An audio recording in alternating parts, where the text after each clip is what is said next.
We're the Borgias, Italy's first crime family, and what can we learn from their rise and rapid fall? All that and more. Stay tuned.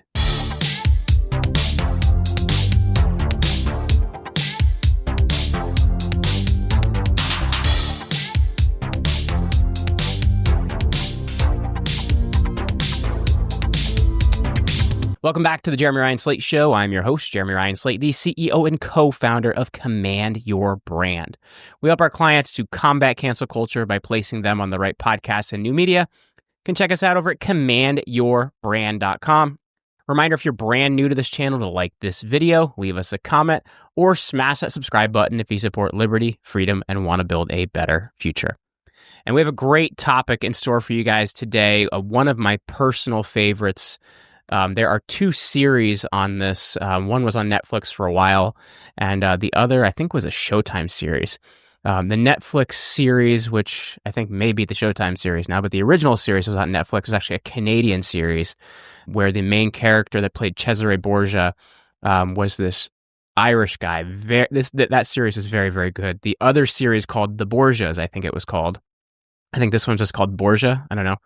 Anyway, the Showtime series, in my opinion, the one with Jeremy Irons, was absolutely terrible. Didn't like it. I don't even think they finished making the series. But the other series, which was a Canadian series, was very, very good. I really enjoyed it. It was a very good series. If you get a chance to go out there and find it. The guy that plays Cesare, his name is Mark something. So that was a really good series if you get a chance to check it out. So a reminder, you guys can follow me on X if you want to get more of the content I have out there. I am at Jeremy Ryan Slate over there. And today, we're going to talk about one of my favorite stories, which is we're diving into the Renaissance. And we're talking about the Borgia family, led by Cesare and his father, or if you believe that he's not his father, Pope Alexander VI, also known as Rodrigo Borgia. These guys weren't just playing politics. They were rewriting the rules with bribes, battles, and maybe a few bodies. They were building an empire for God, or for a dynasty, or for themselves. We're unpacking the wild stories with names, dates, and that conspiratorial angle you love, so buckle up and let's get into it. Before we jump in, let's set the scene. The Borgias are like the Renaissance version of a crime family, but with papal crowns and armies. Pope Alexander VI, born Rodrigo Borgia, runs the Vatican like a business, while his son, Cesare, swings the swords to carve out the kingdom. Their schemes shocked Europe, inspired Machiavelli, and still fuel conspiracies in 2025. From poisoned wine to secret plots, their stories got it all. So, how did a Spanish outsider and his son nearly conquer all of Italy? And what's the truth behind the rumors? So let's break it down with the historical context for you right here. So let's start in 1492 in Rome, the heart of the Renaissance. The Catholic Church isn't just about faith, it's also a political powerhouse. And the papacy is up for grabs. So enter Rodrigo Borgia, a 61-year-old Spanish cardinal with a knack for deal-making. Born in 1431 in Spain, Rodrigo has been climbing the Vatican ladder for decades, thanks to his uncle, Pope Calixtus III, who made him cardinal in 1456. He's rich, charming, and not exactly saintly. He's got at least 4 kids, including Cesare and Lucrezia, along with his mistress, Venosa de Cadenet. In August 1492, Pope Innocent VIII dies, and the conclave to pick the new pope is a circus.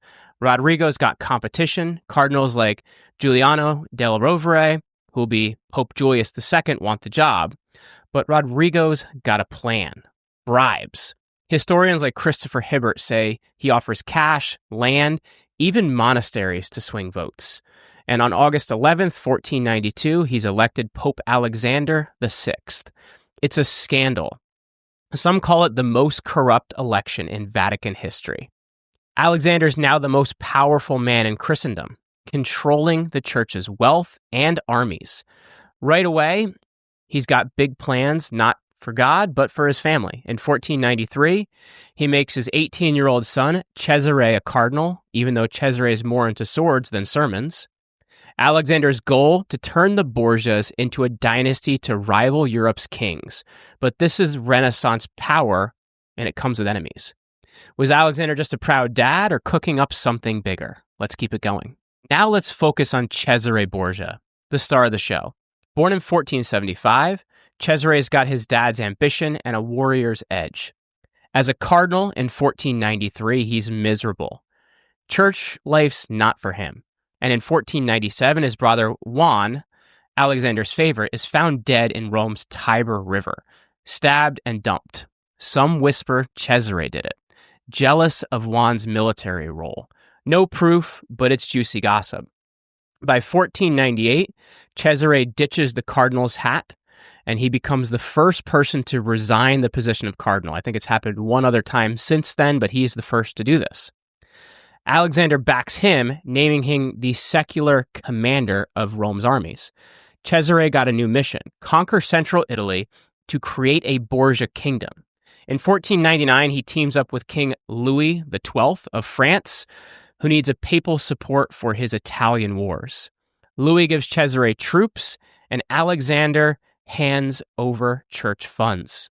Cesare hits the ground running, capturing cities like Imola and Forlì, and in 1499 to 1500. By 1501, he's the Duke of Romagna, ruling a chunk of Italy with his iron fist, and his right-hand man, Micheletto Corella, handles the dirty work. Assassinations, betrayals, you name it. Here's a wild story. In 1502, Cesare invites rival lords to a banquet in Sinalea, then has them strangled. It's cold-blooded, but it works. His enemies are gone. Niccolo Machiavelli, a diplomat who meets Cesare, is impressed, later calling him the ideal ruler in the prince. But Cesare's success makes him a target. Nobles, cardinals, even the Pope's allies start plotting against him. Was Cesare a genius or just a thug with a good PR team? Let's see how it plays out. By 1503, the Borgias are unstoppable. Alexander's using Vatican wealth to fund Cesare's wars, while arranging marriages for his daughter Lucrezia to secure alliances. In 1501, Lucrezia weds Alfonso d'Este, tying the Borgias to Ferrara's powerful family.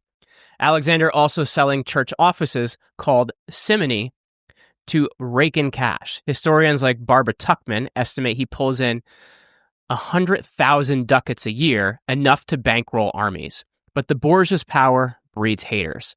Cardinals like Della Rovere, exiled by Alexander, plot revenge.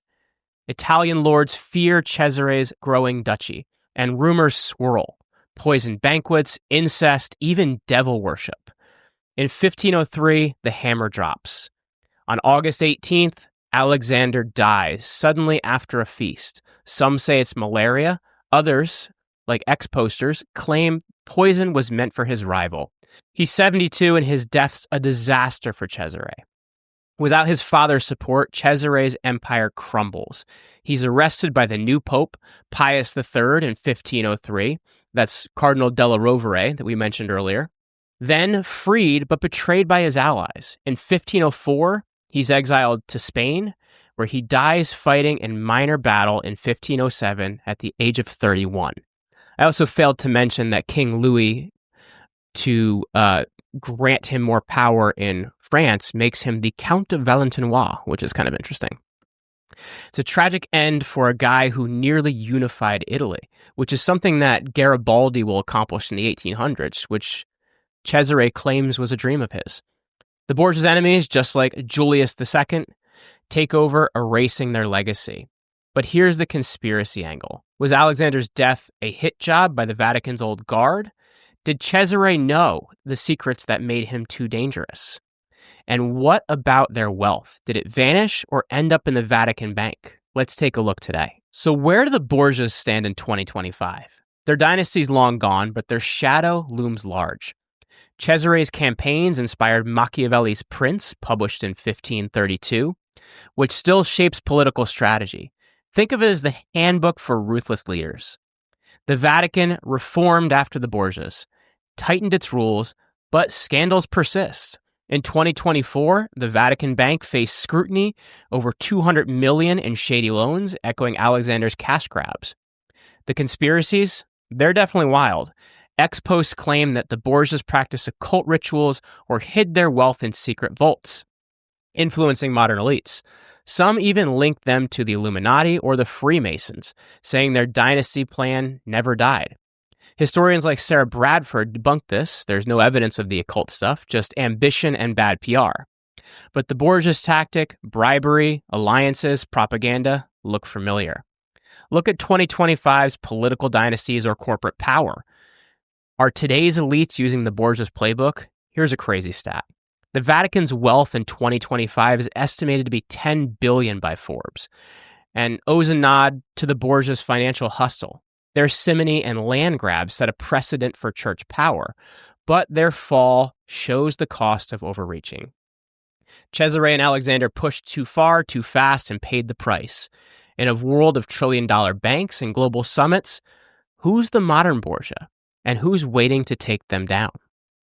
There's also another legend that after the rule of Alexander VI, the depictions of Christ even changed to be more similar to Cesare. Another legend, but an interesting one to look at. So why care about a 500-year-old power grab? Because the Borgia story isn't about ambition and consequences. Their financial schemes, like selling church offices, mirror today's lobbying and insider deals. Your taxes, your economy, they're shaped by people playing similar games. Cesare's rise and fall, it's a lesson. Power without loyalty doesn't last. What can you do? Well, first you can study the players. Read The Prince or The Borgias by Christopher Hibbert to understand power rules. Second, guard your own empire. The Borgias diversified. Land, alliances, cash, you can too.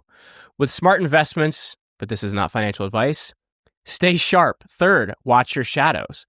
When you hear about global leaders or financial elites, ask what they're really after. The Borgias didn't hide their ambition. Most don't. In 2021, with markets shaky, politics wild, the Borgia story is a wake-up call. Power's always up for grabs and someone's always plotting. Stay curious and don't get caught off guard. Reminder to like this video, leave us a comment, and smash that subscribe button. If you want to hear more stories like this, leave us a comment below. We want to hear from you. So stay curious, stay out there, and I'll catch you later.